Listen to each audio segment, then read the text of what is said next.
ಸಂಸತ್ನ ಉಭಯ ಸದನಗಳ ಕಲಾಪವನ್ನ ಈಗ ಮುಂದೂಡಿಕೆ ಮಾಡಲಾಗಿದೆ. ನವೆಂಬರ್ 27ಕ್ಕೆ ಉಭಯ ಸದನಗಳ ಕಲಾಪವನ್ನ ಮುಂದೂಡಿಕೆ ಮಾಡಲಾಗಿದೆ. ಇವತ್ತಿನಿಂದ ಚಳಿಗಾಲದ ಅಧಿವೇಶನ ಆರಂಭ. ಉಭಯ ಸದನಗಳಲ್ಲಿ ಕೋಲಾಹಲ ತೀವ್ರಗೊಂಡಿದೆ. ಹಾಗಾಗಿ ಸದನಗಳ ಕಲಾಪವನ್ನ ಈಗ ಮುಂದೂಡಿಕೆ ಮಾಡಲಾಗಿದೆ. ಇನ್ನು ನಾಳೆ ಸಂವಿಧಾನ ದಿನಾಚರಣೆ. ಆ ಹಿನ್ನೆಲೆಯಲ್ಲಿ ಯಾವುದೇ ಕಲಾಪಗಳಿರೋದಿಲ್ಲ. ಬುಧವಾರಕ್ಕೆ ಸಂಸತ್ ಉಭಯ ಕಲಾಪವನ್ನ ಈಗ ಮುಂದೂಡಿಕೆ ಮಾಡಲಾಗಿದೆ. ಇವತ್ತಿನಿಂದ ಚಳಿಗಾಲದ ಅಧಿವೇಶನ ಆರಂಭ ಆಗಿದೆ. ಈಗಾಗಲೇ ಸುಸೂತ್ರವಾಗಿ ಸುಗಮ ಕಲಾಪ ನಡೀಬೇಕು ಅನ್ನುವಂಥ ನಿಟ್ಟಿನಲ್ಲಿ ಮನವಿಯನ್ನ ಮಾಡಿದ್ರೂ ಕೂಡ ಸಂಸತ್ನಲ್ಲಿ ಒಂದಷ್ಟು ಕೋಲಾಹಲಗಳೆದ್ದಿದೆ.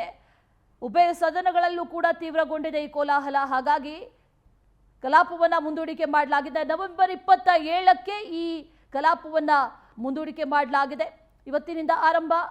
ಈಗಾಗಲೇ ಕಲಾಪ ಆರಂಭ ಆಗಿತ್ತು. ಅದರ ಜೊತೆಯಲ್ಲಿ ಒಂದಷ್ಟು ವಿಚಾರಗಳ ಬಗ್ಗೆ ಚರ್ಚೆಯೂ ಕೂಡ ಆಯಿತು. ಆ ನಂತರದಲ್ಲಿ ಉಭಯ ಸದನಗಳ ಈ ಕಲಾಪವನ್ನ ಈಗ ಮುಂದೂಡಿಕೆ ಮಾಡಲಾಗಿದೆ ಅನ್ನುವಂಥ ಮಾಹಿತಿ ಲಭ್ಯ ಆಗ್ತಾ ಇದೆ.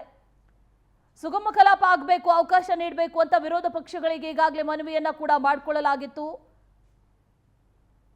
2024ರ ವರ್ಷದ ಕೊನೆಯ ದಿನಗಳ ಚಳಿಗಾಲದ ಅಧಿವೇಶನ. ಹಲವು ವಿಶೇಷವಾಗಿ ಈಗಾಗಲೇ ಮಸೂದೆಗಳು ಕೂಡ ಮಂಡನೆ ಆಗಬೇಕು.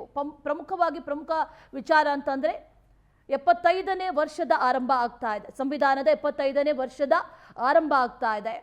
ಸಂವಿಧಾನ ದಿನ ನಾಳೆ ಬೇರೆ. ನಾಳೆ ಕಲಾಪ ಇರೋದಿಲ್ಲ.